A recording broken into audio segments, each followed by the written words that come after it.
Heidi Silvestre is a glaciologist working for the Arctic Council's Arctic Monitoring and Assessment Program.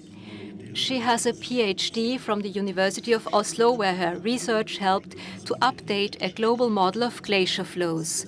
Silvestre is a member of the Explorers Club, the Protect Our Winters Europe Expert Committee, and a fellow of the Royal Geographical Society. She was awarded the Shackleton Medal in 2022 for her work in polar conservation. She has appeared in numerous National Geographic documentaries, BBC, ZDF, ITV, and France Télévisions. Heidi Silvestre teaches glaciology at the University Center in Svalbard, Spitsbergen, and regularly leads scientific expeditions to polar and high mountain regions.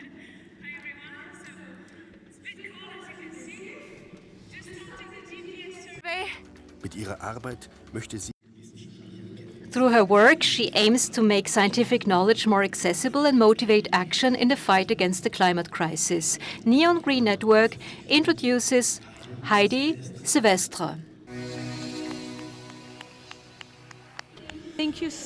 Ja, vielen Dank für dieses herzliche Willkommen. Ich fühle mich wirklich privilegiert, dass ich heute bei Ihnen sein darf. Wie Sie gehört haben, schlägt mein Herz für das Eis. Das habe ich studiert, das ist mein Lebensunterhalt und das liebe ich am meisten. Ich beginne mit einigen Fakten, die Sie wirklich überraschen werden. Ich weiß nicht, ob Sie wussten, dass Homo sapiens sapiens noch niemals einen Planeten ohne Eis gekannt hat. Wir haben uns immer entwickelt, es gab Migration, wir sind gediehen auf diesen Planeten mit Gletschern hoch oben in den Bergen und Eis in den Polarregionen. Aber heute müssen wir uns der Tatsache bewusst sein, dass wir diese Gletscher verlieren. Und ich weiß, wir sind hier in Österreich. Sie kennen ja alle Gletscher. Sie wissen, wie schön sie sind. Aber wissen Sie wirklich, dass wir das alles heute riskieren und aufs Spiel setzen? Ich war immer schon fasziniert von Gletschern. Ich wurde in den französischen Alpen geboren. Meine Eltern haben mich immer in die Berge mitgenommen. Als ich 16 war, traf ich jemanden, der mein Leben vollkommen verändert hat. Das war ein Bergführer aus der Schweiz. Er hieß Hubert. Und Hubert hat mir erzählt, ich sollte über mein Leben, meine Karriere nachdenken und dass es Menschen auf dieser Erde gibt, die dafür bezahlt werden, Eis zu studieren. Und ich habe mir gedacht, hey, das ist echt ein cooler Job. Ich muss wirklich Gletscherforscherin werden und das mache ich heute. Ich bin ein Doktor, der Eis als Patienten hat. Die Gletscher sind nicht sehr gesprächig, aber unsere Aufgabe besteht darin, sie sprechen zu lassen, sie zum Sprechen zu bringen. Sie müssen uns alles erzählen, was mit unserem Planeten geschieht und mit unserem Klima passiert. Und der allererste Gletscher, den ich untersucht habe, war dieser hier. Schaut euch diesen riesigen Gletscher an. Es ist der Trion-Gletscher in der Schweiz. Damals, 1891, war der majestätisch. Der Gletscher war damals so groß, dass die Menschen dort das Eis abgebaut haben. So sind wir mit Gletschern umgegangen. Wir haben Eisblöcke rausgeschnitten und die wurden überall in die Schweiz und nach Frankreich geschickt, um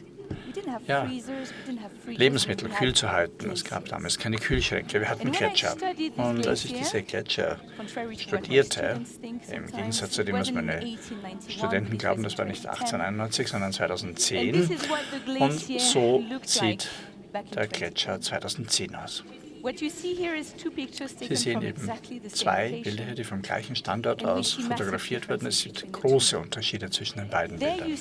Hier sieht man, dass etwas passiert ist zwischen diesen beiden Aufnahmen. Und diese Gletscher sind die besten Barometer des Klimawandels. Es gibt nichts Besseres auf Erden. Die Temperaturen verändern sich und auch die Niederschlagsmuster verändern sich. Das ist die Supermacht unserer Gletscher. Sie machen das Unsichtbare sichtbar.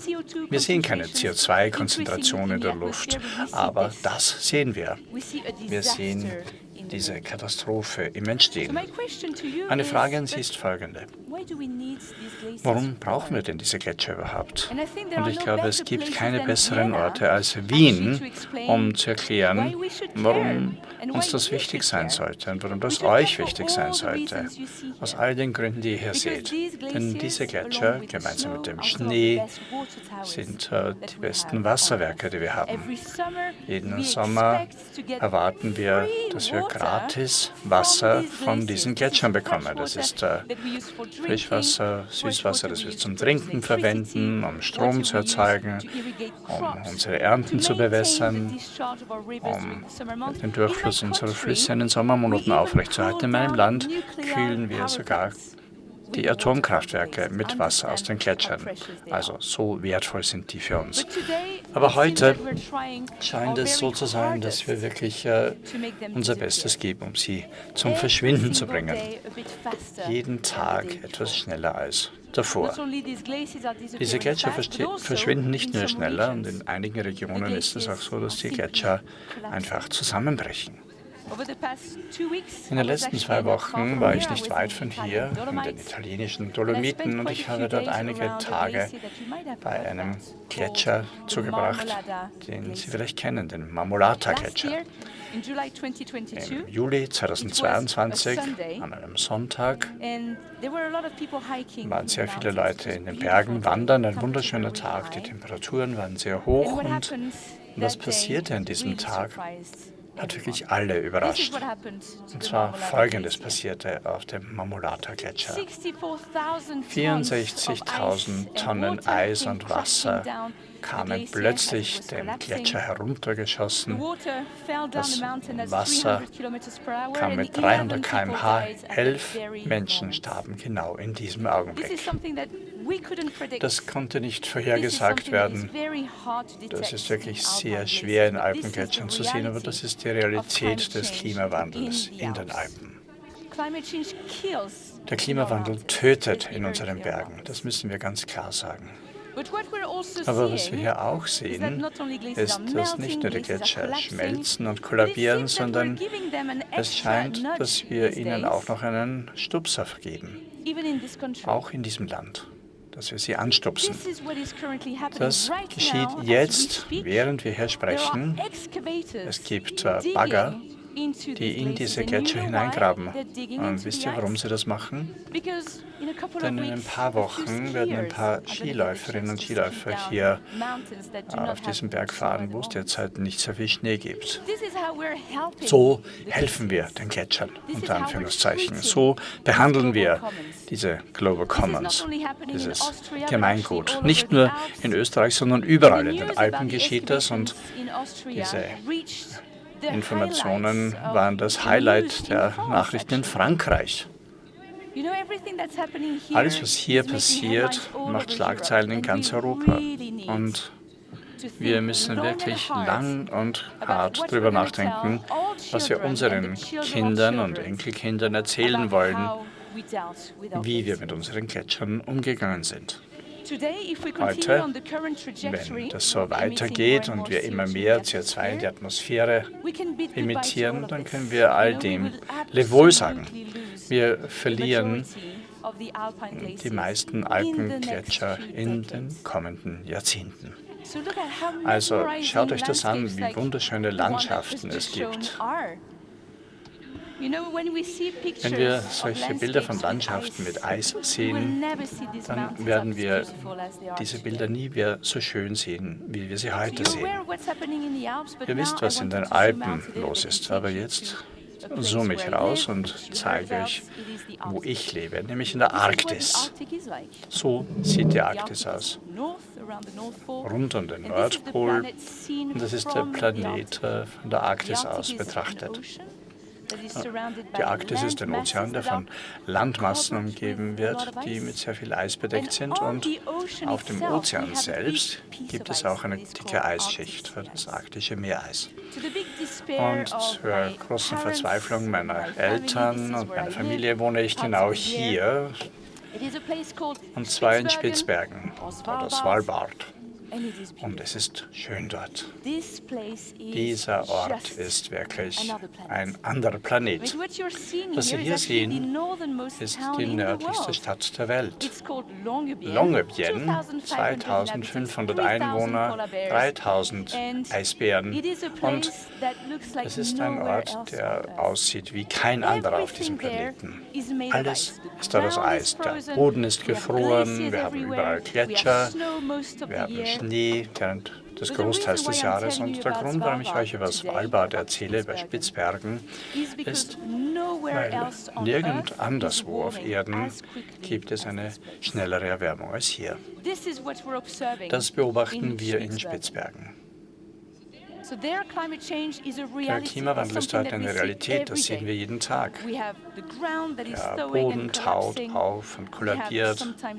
Manchmal gibt es wirklich biblische Niederschläge mitten im Winter, wo es minus 30 Grad haben sollte. Und das Dramatischste war das, was Sie unten rechts sehen. Spitzbergen ist eine arktische Wüste. Es sollte also sehr kalt und sehr trocken sein. Aber mit der Klimaerwärmung ist es so, dass die Temperaturen um 6 Grad seit den 1960ern zugelegt haben. Also die Luftmassen werden immer wärmer und weil sie immer wärmer werden, können sie auch mehr Feuchtigkeit aufnehmen. Das Bild, das ich hier gezeigt habe, wenn wir uns das anschauen, ja, was wir in Spitzbergen beobachten, sind Lawinen, die auf unsere kleine Stadt herniederbrechen. Das war an einem Sonntag, ein Sonntag im Dezember. Es ist schon finster, einen Monat lang ist es schon finster. Es dauert noch 1,5 Monate, bis es wieder hell wird. Und wir hatten schreckliches Wetter, sehr viel Schneefälle, ein richtiger Blizzard, ein Schneesturm. Und die Menschen waren zu Hause, haben ihr Frühstück angenommen mit ihren Familien, noch im Pyjama. Und von einer Sekunde auf die nächste gab es tausende Tonnen Schnee, die auf sie hereinbrachen, in eine Handvoll von Häusern. Und stellen Sie sich vor, Sie essen Frühstück und kurz danach wissen Sie nicht mehr, wo Sie sind. An diesem Tag starben 2 Menschen in der Stadt. Einer der Lehrer der Schule und ein kleines Baby. Und glaubt mir, wenn ihr einen so kleinen Ort wohnt, dann stirbt auch ein Teil unserer Seele mit an diesem Tag. Es gibt in Svalbard keine Klimaskeptiker. Jeder weiß, wie schlimm die Klimakrise ist. Warum ist die Klimakrise so schlimm? Warum erwärmt sich die Arktis heute so schnell? Ja, aufgrund dessen. Was Sie hier sehen bei diesem Video, bitte stoppen Sie das Video nicht. Es soll weiterlaufen. Das ist das Leben des arktischen Meereises. Das ist eine Eiskruste, die auf dem Ozean treibt. Was man hier sieht, ist, während des Winters expandiert das. Das ist normal. Im Sommer zieht es sich wieder zurück. Das ist auch normal. Und das Meereis hat eine Supermacht, eine Superkraft. Und wir sind jeden Tag davon abhängig, auch hier in Wien.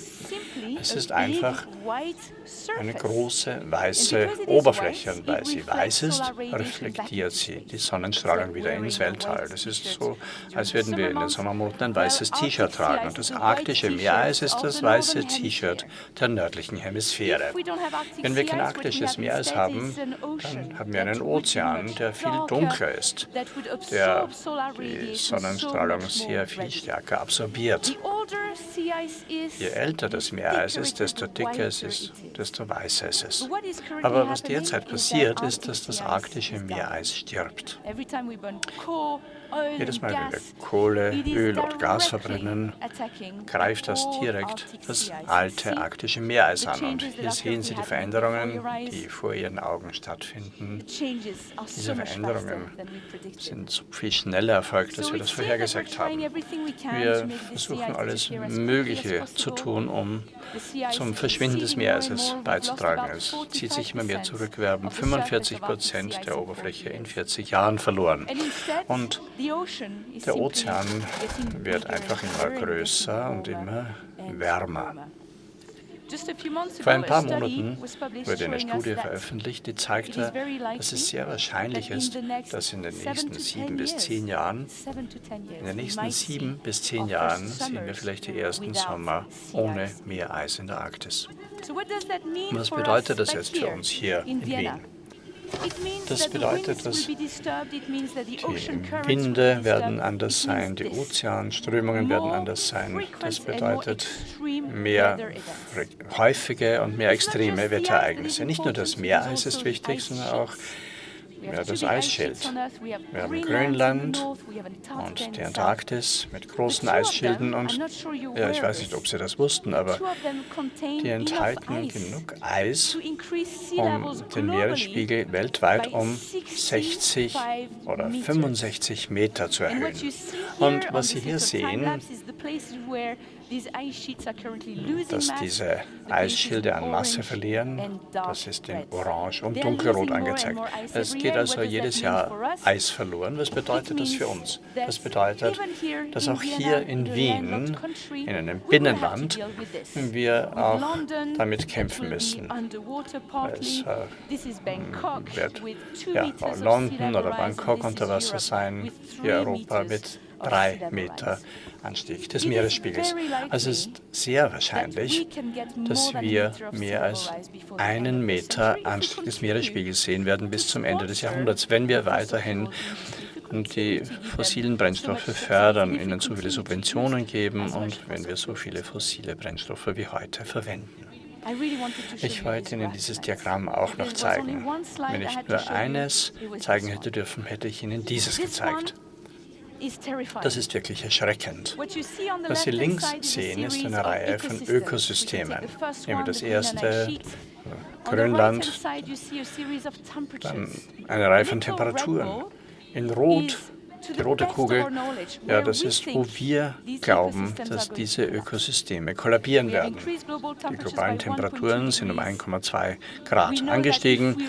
Wir wissen, wenn wir 1,5 Grad weltweit erreichen, könnte Grönland kollabieren. Und in Grönland gibt es genug Eis, um den Meeresspiegel um 6 bis 7 Meter steigen zu lassen. Das bedeutet nicht, dass wir sofort 6 bis 7 Meter Anstieg haben werden. Nein, aber egal, was wir danach tun, wenn wir die 1,5 Grad überschritten haben, das ist dann alles irreversibel. Das ist irreversibel, dass Grönland weiterhin kollabieren wird. Also finden Sie Ihr Lieblingsökosystem und schauen Sie sich den Kipppunkt dieser Ökosysteme an, die Temperaturen, die wir nicht überschreiten dürfen. Sie wissen, wohin wir gehen. Wir gehen nicht auf 1,5 Grad zu, sondern dahin auf 2,7 bis 3 Grad Temperaturerhöhung.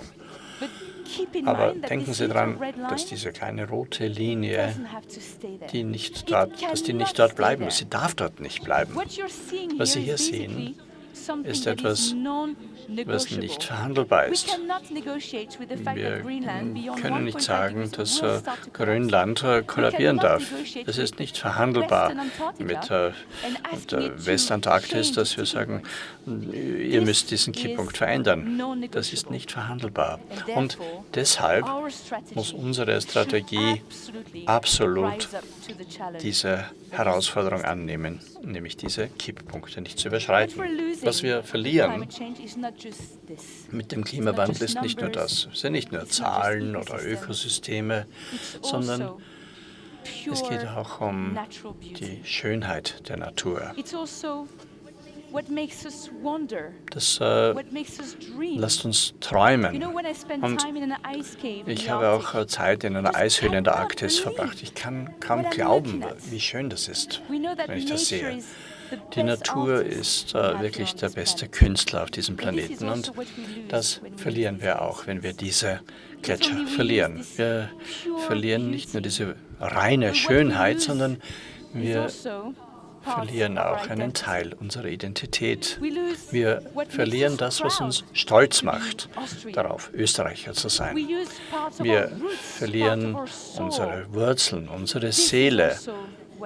Auch das steht heute auf dem Spiel. Also vergesst niemals, dass die zukünftigen Generationen uns beurteilen werden aufgrund der Entscheidungen, die wir heute treffen. Heute ist wirklich etwas Großartiges passiert in meiner Familie. Mein Bruder und seine wunderschöne Frau haben ein kleines Baby bekommen, einen kleinen Luca, der heute geboren wurde. Und ja, ihr könnt mir glauben, ich denke an Luca. Ich denke wirklich sehr an Luca. Wir müssen wirklich über die zukünftigen Generationen nachdenken und wie die zurückschauen werden, was wir am 18. Oktober 2023 hier beschlossen haben. Das ist unsere kollektive Verantwortung und die zukünftigen Generationen werden uns niemals verzeihen, wenn wir das Falsche tun. Um das zu illustrieren, wollte ich mit euch ein kleines Gedicht teilen. Das Gedicht beginnt so. Es ist 3:23 Uhr in der Früh, ich bin wach, denn meine Ururenkel lassen mich nicht schlafen. Meine Ururenkel fragen mich in Träumen, was hast du gemacht, als der Planet geplündert wurde? Was hast du gemacht, als die Erde sich auflöste? Du hast doch irgendetwas gemacht, oder? Als die Saisonen, die Jahreszeiten nicht mehr da waren, als die Säugetiere, Reptilien und Vögel alle starben. Seid ihr auf die Straße gegangen mit Protesten, als die Demokratie gestohlen wurde? Was hast du gemacht, sobald du es gewusst hast? Vielen Dank.